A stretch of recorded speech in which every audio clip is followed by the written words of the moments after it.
Pagka ginagawa sila, nagkarapalisasado sila. At gusto bala nila kung ano ang dress. May subject talaga. Yung Prada. Lagyan pa.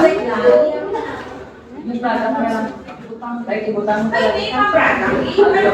Pwede niya kumukulang din yung Prada. Sabi pa, subject.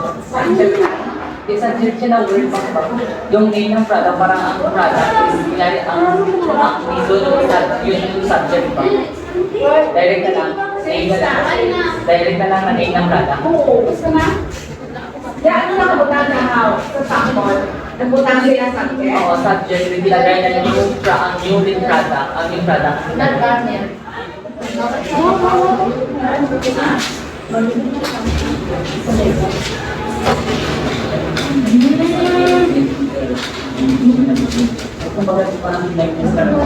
Ano ni?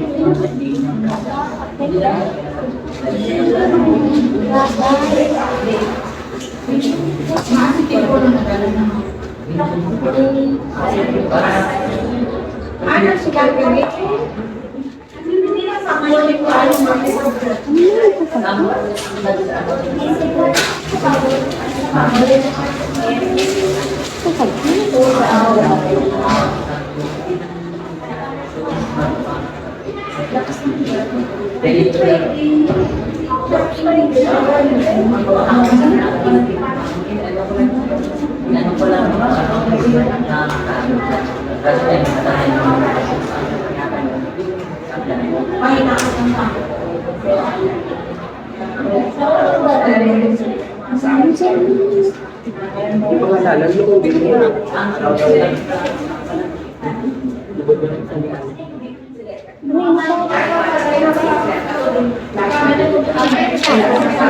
Kailan yung name ng Prada.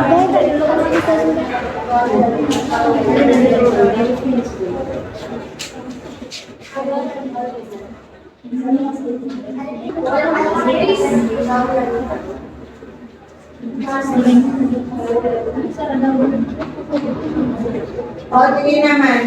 Wala ka nag-mention kung ano mga brand.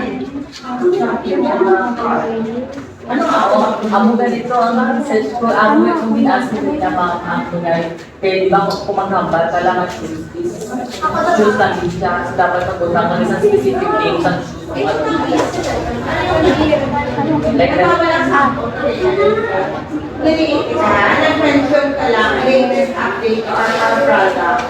Then yung model, dapat mention ka pa ng mga model. Ipag lang, may Nova, may ano na, may Montero, may ano pa ng mga car product. Ano ba yung mga Rolls Royce, Tesla, di ba? Ano lang mga latest product sa car. Wala ka. So ano ka na naman, kung ano ka na introduce?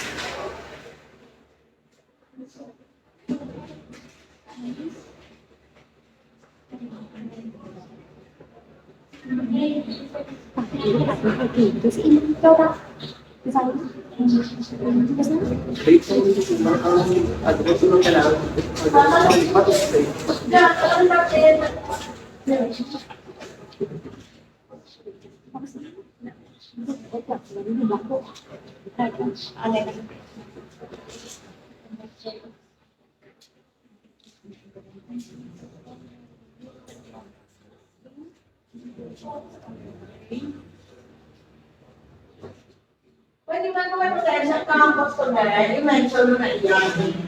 Name isang customer. Eh, di ba ano na siya? Name ng client pa. Oo. Di ba ano na siya update? O, update. Di ba lang na O pwede mo spell isang client, kunyari isang client ka, isang mo. Name lang ng client ka na. Oo, may update din. Okay. In-update mo siya, di ba? Dati kailangan na naman yan sa amin. Kaya mga brand. Oh, iyak mo. In-update mo man siya. Ikilala mo na siya eh.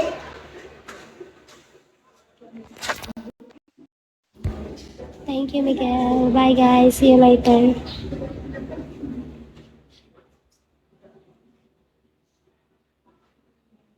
Ah, buto ako.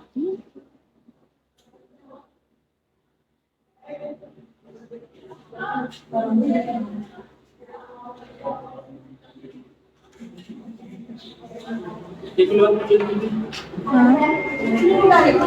you're interested, contact us at Jenny. Ano ba? Pabili ka pa rin skincare. Sunscreen. Akong video, at sa nasa lang yan.